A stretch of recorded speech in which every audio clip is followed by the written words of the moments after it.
박원자의 모정불신 34편 설림사 보우법사의 어머니 이야기입니다. 지장보살 예찬문을 읽으며 100일 정진 중입니다. 참여하고 싶으실 때 하는 기도지요. 예찬문을 보면 지장보살의 공덕을 찬탄하는 이런 대목이 나옵니다. 온갖 액난 구하심은 부모와 같고 겁약한 이 숨겨줌은 숲과 같아라. 목이 마른 사람에게는 청량수 되고 굶주리는 사람에게는 과일이 되며 옷이 없는 사람에게는 의복이 되고 더위 속의 사람에게는 큰 구름 되며 가난 속의 사람에겐 여의보가 되고 공포 속의 사람에겐 의지처가 되며 모든 중생 모든 선근 두어하시며 묘한 경계에 나타내어 즐겁게 하고 중생들의 참교심을 더하게 하며 복과 지혜 구하는 이 만족해 하네. 마음과 중생과 부처가 하나라고 하니 아마 이 내용을 읽고 또 읽으며 기도하다 보면 지장보살이 되어 있지 않을까 싶습니다. 그러나 그게 어디 쉬울까요? 지혜와 자비심을 닦는 깊은 수용 없이는 요원한 일입니다. 이 내용을 대할 때마다 떠오르는 지장보살과 같은 분이 계십니다. 설림사 보우법사가 그 주인공입니다. 지난 부처님 오신 날 지리산 산청의 설림사에는 1000여 명의 사람들이 모여 법석을 이루었습니다. 아들, 딸, 며느리, 사위, 손자, 손녀들이 함께 와서 축제처럼 하루를 즐기다가 돌아가셨죠. 한 달에 한 번이는 가족 법회 때도 가족들이 함께 와서 법회를 보고 갑니다. 이 모두의 중심에 보우법사가 계십니다. 새벽 2시면 일어나 절 수행을 하고 절에와 기도하고 있는 신도들과 새벽에 예불을 봅니다. 사시 예불과 저녁 예불을 빼놓는 법이 없습니다. 남녀노소 많은 사람들의 인생 상담을 귀 기울여 듣고 나서 함께 기도하고 정진하는 것으로 그들과 함께 합니다. 출가자보다 더 출가자처럼 살아가는 보우법사에게 그녀의 어머니 얘기를 듣는데 마치 자신의 얘기를 하는 듯 했습니다. 어머니는 늘 새벽 3시면 깨어 있었습니다. 청수를 떠놓고 아버지와 함께 기도하는 모습을 보고 자랐죠. 그리고 낮에 잠시라도 누워 계시는 것을 보지 못했습니다. 연세 들어 병원에 입원했을 때도 눕지를 않자 의료진들이 무슨 문제가 있는 것 아닌가 의심했을 정도입니다. 누우면 잠이 올까봐 게으른 마음이 들까봐 평생 눕지 않은 분이시죠. 어머니는 3남매를 키우며 임업을 하시는 아버지를 도우며 사셨습니다. 일하는 분들이 다른 집에서 세경을 많이 준다고 해도 떠나지 않고 평생 함께 일했던 것은 어머니의 넉넉한 인품 때문이었습니다. 주인상과 인부들의 밥상이 언제나 똑같았습니다. 어머니의 눈에는 모든 사람이 다 선해 보였던 것 같아요. 남의 허물을 얘기한 적이 없으세요. 제가 어렸을 때 동네에 잔치가 열렸는데 새색시가 호박꽃처럼 못생겼다고 마을 사람들이 수군대자 어머니가 참 복스럽게 생겼던데 왜 그런 말들을 하지 하시던 모습이 생각나요. 자식이 학교에서 상을 받아와도 자랑 한번 하지 않으셨어요. 좋은 일이 있을 때일수록 고개를 숙이라고 하셨죠. 자식들이 뭘 잘못하면 여러 사람 앞에서 지적하지 않고 따로 불러 말씀하셨는데 그렇게 형제들 앞에서 자존심을 지켜주셨던 것 같아요. 답답할 정도로 말씀이 없으셨지만 언제나 세밀히 자식들을 보고 계셨죠.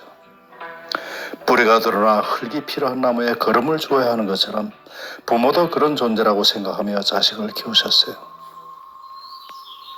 산행생활은 어떠셨나요? 언젠가 책상 서랍에서 공책 하나를 발견했는데 빼곡하게 관세음보살만 쓰여 있더라고요. 자식이 열을 키우고 모두 대학까지 공부시켰으니 얼마나 힘이 드셨겠어요. 관세음보살을 쓰면서 견디셨구나 생각했죠. 어머니가 읽으시던 금강경 책을 본 적이 있는데 휴지 조각처럼 너덜거렸어요. 따로 불교 공부를 하신 것도 아닌데 뜻을 알고 보았겠어요. 금강경은 그 자체가 광명이니까 내면으로 그 빛이 스며들었겠죠. 힘들 때 보고 또 보면서 어려움을 사귀셨던 것 같습니다. 그런 어머니가 고등학생인 딸이 출가한다고 절로 들어갔을 때 심정은 어땠을까? 보호법사가 출가를 단행한 것은 고등학교 2학년일 때였습니다. 학교 공부는 도무지 흥미롭지가 않았습니다. 외워야 하는 문과 과목은 재미가 없었고 수학은 답이 궁금하지 않았습니다. 입을 열어 말하는 것을 본 적이 없다고 친구들이 말할 정도로 무관하며 지냈습니다. 수업 시간에 가만히 앉아 선생님의 강의를 듣고 있노라면 이런 생각이 들곤 했습니다. 왜 내가 여기 앉아있나? 자신이 있어야 할 곳이 학교가 아닌 것이 분명했습니다. 늘 산이 그리웠습니다. 그러다가 책방에서 불교 성전과 조사 어록을 사서 보게 되었습니다. 흥미진진했습니다. 네 가지의 진리와 팔정도, 청정한 삶, 지혜의 성취, 보살의 일상생활 등의 밑줄을 쳐가면서 읽었습니다. 참선에 대한 경책은 외우다시피 읽었습니다. 잠이 오지 않았습니다. 반드시 스승을 찾아 그 한 스승의 가르침에 집중하리라. 드디어 출가를 결심했습니다. 스승을 찾아 집을 나와 해인사로 갔습니다. 그런데 해인사는 남자들만 받아주는 곳이었습니다. 쫓겨나다시피 집으로 돌아왔다가 지리산 대원사로 갔습니다. 비구니 스님들만 사는 대원사에서의 행자생활은 말할 수 없이 좋았습니다. 새벽이 너무 좋았어요. 다들 아침에 일찍 일어나는 것에 곤욕을 치르기 마련인데 어머니 뱃속에 있을 때부터 새벽에 일어났으니까 문제가 되지 않았어요. 새벽 예불할 시간이 부모님께 기도하는 시간이었으니까요. 아침 일찍 예불하고 풀 뻗고 경을 읽는 시간들이 행복했어요. 그런데 왜 하산하셨나요? 몇 달이 지나자 아버지가 데리러 오셨어요. 아버지는 공부가 절에만 있다고 생각하지 말라고 하시며 앞으로 마을에서 네 뜻을 필 날이 올 거라고 하셨어요. 사람은 결혼해서 아이로 낳아보고 해야 인생을 깊이 이해할 수 있고 진정한 사람이 된다며 출가를 전부로 생각지 말라고 설득하시더군요. 보통 마음으로 절에 들어간 것이 아닐 텐데 금방 설득이 되셨나요? 아버지께서 제가 산에서 내려오지 않으면 산에 불을 지르겠다고 하시더군요. 거짓말을 못 하시는 분이에요. 정말 불을 지르실 것 같았죠. 그래서 제가 내려가면 되지 산에 왜 불을 지르냐고 하며 짐을 쌌죠. 아버지는 평소 자식들에게 두 발을 조심하며 정도를 가라고 가르치신 분이에요. 대연사 스님께서 아버지를 만나 말씀을 들어보시고는 아버지가 보통뿐이 아니니 아버지 말씀에 따르라고 하시더군요. 당신이 쓰던 큰 염주를 제목에 걸어주고 내려가라고 하셨어요. 집에 돌아오니 어머니는 뭐라고 하시던가요? 아무 말씀 없으셨어요. 매사 분별이 없고 사람을 힘들게 하지 않는 분이세요. 오로지 기도하고 일만 하신 분이죠. 어머니는 삶의 모든 이치를 꿰뚫고 예지력이 뛰어났던 분이에요. 제가 어떤 길을 갈지 알고 계셨죠. 세간으로 돌아와 여전히 재미없는 고등학교 생활을 끝내고 대학에 들어갔습니다. 그곳에서 철학을 공부하던 남자를 만났습니다. 세간에서도 수행하며 살 수 있도록 도와줄 것 같은 그 남자에게 청혼했고 결혼해서 두 아이를 낳았습니다.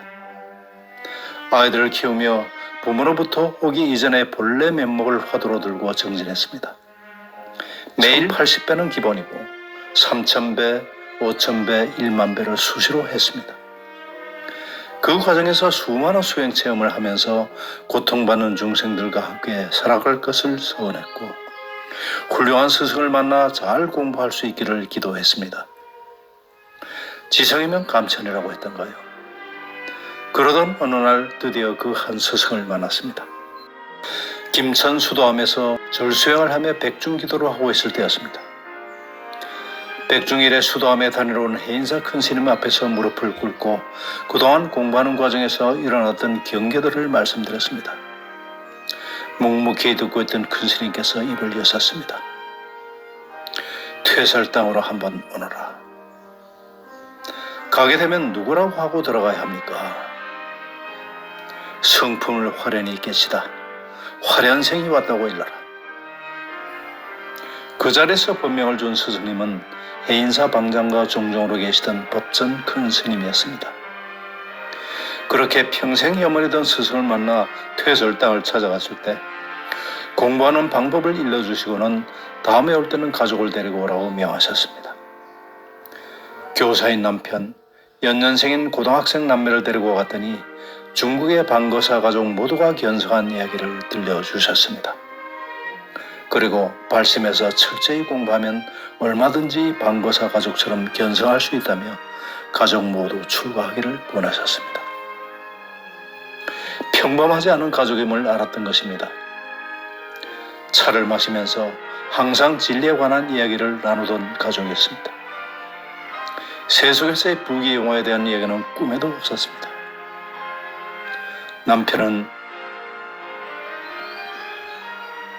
남편은 아내가 공부할 수 있도록 최선을 다했고 때로는 아내보다 더 열심히 마음 공부를 했습니다. 당신에겐 언제나 산 냄새가 난다며 언젠가 산으로 보내줄 테니 서두르지 말라고 했습니다. 아이들은 엄마가 300일 동안 하루도 빠지지 않고 매일 1만 배 수영을 할 때 학교에서 돌아오면 엄마 곁에서 절을 하며 엄마를 응원했습니다. 이미 중학교 2학년 때 출가를 선언했던 딸은 그 후 호주로 유학가서 국제학을 공부하고 돌아와 출가했습니다. 법전 큰 스님이 손수 딸의 머리를 밀어주셨습니다. 이례적인 일이었습니다. 가족들은 그날 그 자리에서 들었던 큰 스님의 말씀을 간직하고 있습니다. 진정한 신심을 가져야 한다. 잡담하지 말고 적게 자라. 부지런해야 공부를 이룰 수 있으니 게으르지 말고 정진해라. 자성을 깨치고 사는 진리의 길만이 영원한 행복이다. 손녀딸의 출가를 두고 할머니는 어떻게 그렇게 특별한 생각을 했냐고 너에게 꼭 맞는 길을 선택했다고 좋아하셨습니다. 그 옛날에 딸에게 하고 싶었던 말씀 아니었을까 싶습니다. 지금 85세이신데 82가지 108배 절을 하셨어요. 어머니 절하시는 모습은 모든 분들에게 보여드리고 싶은 정도로 진실한 모습 그대로세요. 절하는 걸 보면 그 사람의 한생이 다 드러나거든요. 우리 자매들이 모이면 어머니처럼만 살 수 있다면 인생 성공이라고 말하곤 하죠. 말 없는 고향과 친절한 자비심, 이 두 가지가 보호법사와 어머니의 공통 분모가 아닐까 싶습니다. 모전 여전 아니겠습니까? 약 15분간에 걸친 보호법사의 이야기를 읽어가는 도중 저는 내내 저희 어머니가 생각났습니다. 그리고 가끔은 울컥하는 심정에 이야기를 이어갈 수 없을 때도 있었습니다.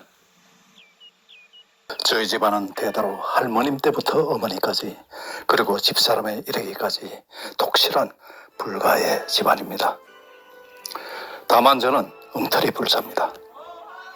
그나마 이렇게라도 함으로써 불신 깊은 여러분들에게 정진의 계기를 마련해 드릴 수 있어서 기쁩니다. 권대욱TV였습니다. 오늘도 행복한 하루 되십시오. 감사합니다. 눈 쌓인 산막을 뒤로하고 길을 나섭니다. 오대산 정멸보궁을 향합니다. 눈 쌓인 산막길은 언제나 조심스럽습니다. 특히 내리막길은 더욱더 그렇습니다. 세 군데 계곡에 얼음이 두텁게 얼어서 차량이 지나다니면 엉덩이가 파지곤 하는데 그것들이 매우 위험하고 조심스럽습니다.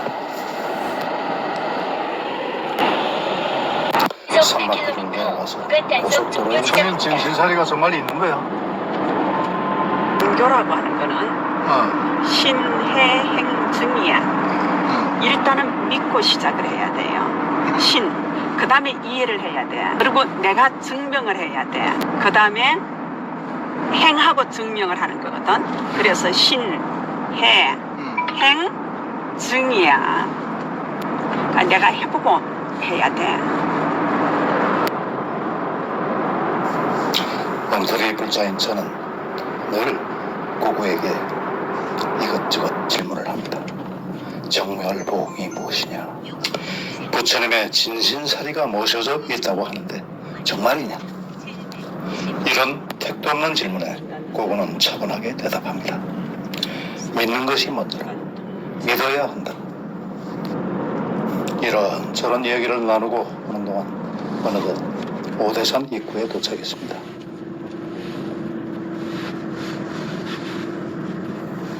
서기 643년 신라의 승려 지장대사가 당나라에서 귀국할 때 가져온 부처의 사리와 정고를 나눠서 봉인한 5대 정멸보응이 있습니다. 경남 양산의 통도사, 강원도 오대산의 상원사, 설악산 봉정암, 태백산 정암사, 사사산 법흥사, 이 5개 사찰이 해당됩니다. 이렇게 5군데 정멸보응 중에서 오늘 제가 가는 곳은 오대산 상원사의 정멸보응입니다. 이들이 소탕을 하려고 그런다. 그래서 이 절을 태우려고 그런다. 그래서 절을 비워달라고 그랬어. 그랬더니 이제 그리고 예정된 그 장소에 갔어. 나중에 여기서 차를 마실 거거든. 갔더니 비웠는데 그 스님만 법당에 딱 정자하고 계시면서 이 중이가 보니까는 그 스님이 안 가고 계신 거야. 그러니까는 당신들은 당신들이 일을 하시고 나는 내 일을 한다. 나는 내 자리가 여기니까는 나를 이 법당에 이렇게 앉아 아주 정자하고 반듯하게 계신 거야. 그러니까는 나는 이렇게 앉아서 그대로 갈 테니까는 태우라 그런 거야. 그러니까 그 모습. 6.25 전란 중에 상원사가 한 스님의 결기로 불타지 않고 지켜졌다는 이야기를 듣습니다. 영화 스님 제자거든.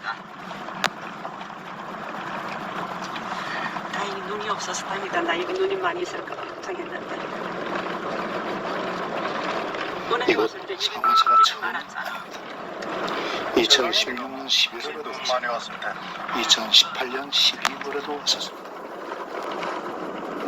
당시 모습을 잠깐 소환해. 밑에서 넣네. 편리한 거야 이렇게 되나 물 위에서. 밑에서도 넣고. 밑에서는 넣지. 이 밑은 젠데. 오. 이거 밑에는 이렇게 밀어 못 넣지. 여기 어떻게 넣어? 이렇게 적은 대로. 이건 넣으면 이렇게. 그래서 이거 이렇게 된단 말이지. 오. 또 한 수 배웠네. 인생 노처의 장수나들이 진짜 가는 곳마다 배워. 신기한 장작난로도 보고 대추차도 마시고 울장사 찻집에서 산막의 찻집을 끓여보았습니다. 그러면서 인생 도처 유상수 영감도 외우면서 이렇게 한마디를 찻집에서 위도 보았습니다. 진짜 이쁘네. 보시면 아시겠지만 화질이 많이 차이가 납니다. 야.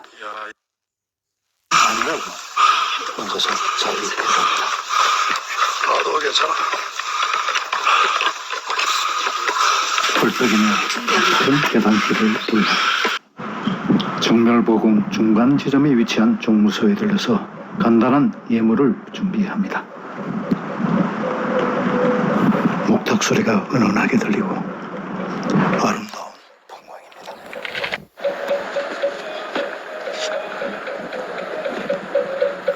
또 계단길을 오릅니다. 쉽지 않은 길입니다. 나라는 항상 힘이 되죠. 성악사를 듣습니다.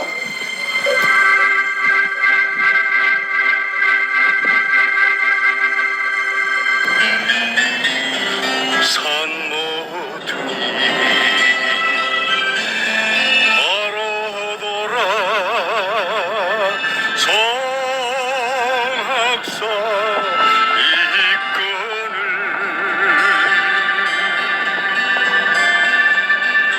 무얼 그리 갈래 깊은 산속 헤매나 어느덧 정멸보궁이 눈앞에 보입니다. 구름 개고 별빛 곱게 내려왔나니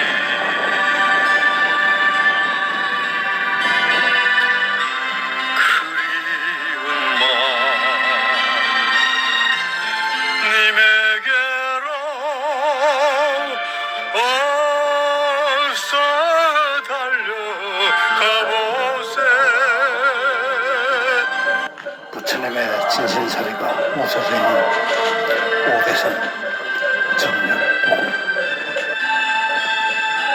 복음주의를 세 바퀴 돌면서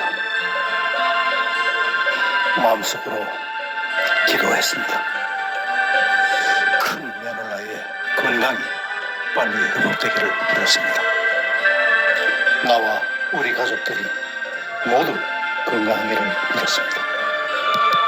친구들, 그리고 내가 관여하고 있는 회사의 발전과 성취를 또한 빌었습니다. 밤벌레에 울음 개고 별빛 곱게 내려왔나니 산길을 다시 내려갑니다. 그리운 마음 님에게로 어서 달려가보세.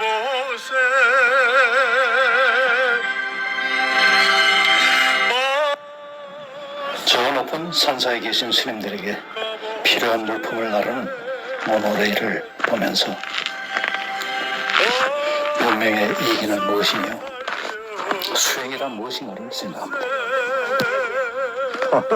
화물역인데 이게 위험하지. 이게 이렇게 가는구나. 내려가는 산길, 눈길, 네. 미끄러운 길에 미끄러지지 말라고 허리를 부리는 일하는 아저씨들을 만났습니다.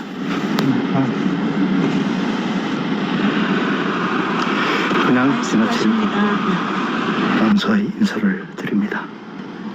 내려오는 월정사에서는 커피 한 잔을 마시고 경내를 돌아봅니다. 현대를 듣습니다. 해로운 햇새의 시를 듣습니다. 부처님을 모신 산사에서 현대를 듣는 저는 아무런 사항이 없습니다.